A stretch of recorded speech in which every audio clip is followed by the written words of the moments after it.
Whenever there's a rhythm game available, you know I love them, so I'll go out of my way to get them. And this is the latest one to release. It's called Beat Souls.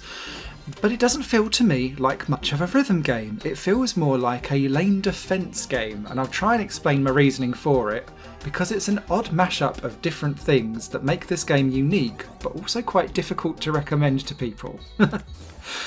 Beat Souls sees you play as a character in the centre of a 5-lane grid where all of your notes traditionally in a rhythm game would come towards you.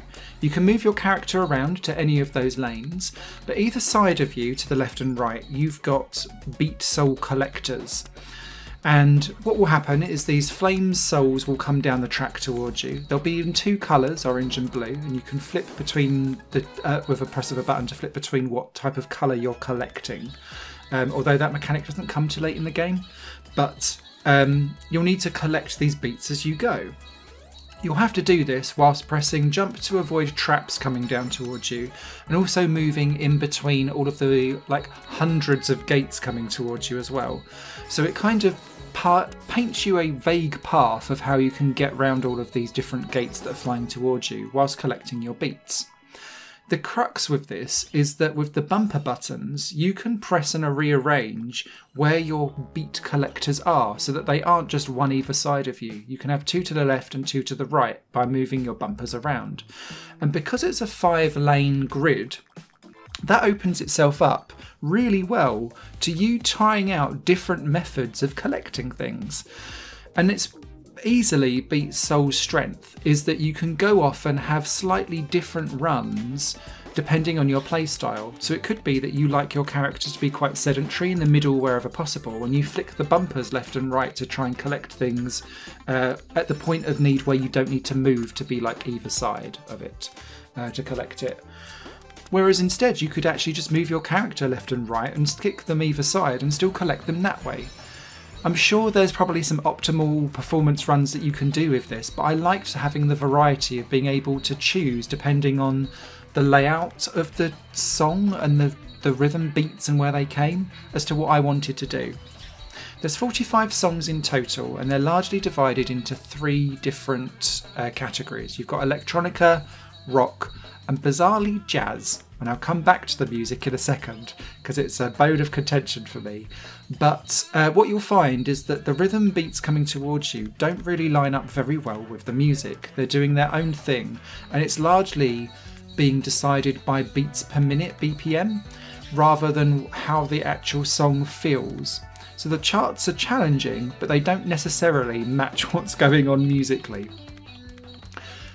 Outside of that, each song has an easy mode and a hard mode. You have to unlock the hard mode by doing well in the scoring on easy mode, but easy is actually quite difficult as you get throughout the levels anyway, so it's just as much of a challenge there. There's no particular barrier to unlocking the next song in arcade mode, you just have to complete the song. But in order to do that, you'll rack up combos by collecting all of the beats as you go along. That then can trigger fever mode for you to then get bonus points for whatever you collect during fever mode time. And also you'll have HP at the bottom of the screen as well, the bottom right. So as you get hit by gates, that will deplete. And that's the only way how you can lose in Beat Souls, is to run out of HP. So you can just miss all the Beat Souls and just be like, oh, I didn't do very well. Get a poor rating and it will still unlock the next song for you, which is quite cool, because otherwise you'd be really, really stuck with just the original song going like, oh, help.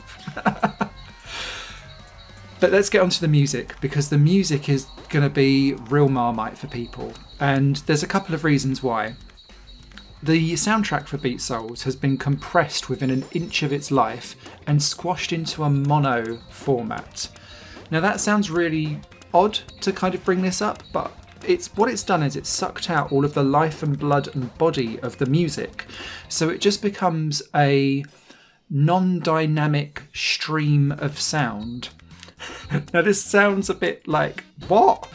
But it really makes a difference, because the guitars in the rock section just kind of, they sound like early 90s bedroom grunge, but completely without any change in volume. The drums are kind of smashing in over the top so they don't stand out from the mix. there is no bass to be found anywhere because it's just drowned up by like a wall of the guitars as they go through, and it makes the music, it might be melodic, but it just sounds a dirge, and so it doesn't really spark the imagination and make you feel like it's going well. Same with the electronica, there's no dynamism in any of the beats or the synths. It all kind of feels early PS1 where they had to compress good MIDI files or home recordings and kind of smash them together, and it didn't really work. Then we get onto the jazz section. Now there's 45 songs in total, 15 of each kind of variety, and the jazz just doesn't fit the game at all, and it's doing its own thing. So the charts are coming down blatantly based on BPM, and then you've got like this weird odd piano plinking saxophone solo going on, and I'm thinking, were you inspired by the Persona series and thought this would be a good idea? Or did we just think, well, we'll go mad? It's going to be real Marmite for people, this soundtrack. I have to say it didn't click with me personally, but it was also down to the production of the music and just the sheer compression of it just really took the life out of that element of the rhythm action game. So do I actually recommend Beat Souls? I'm not so sure.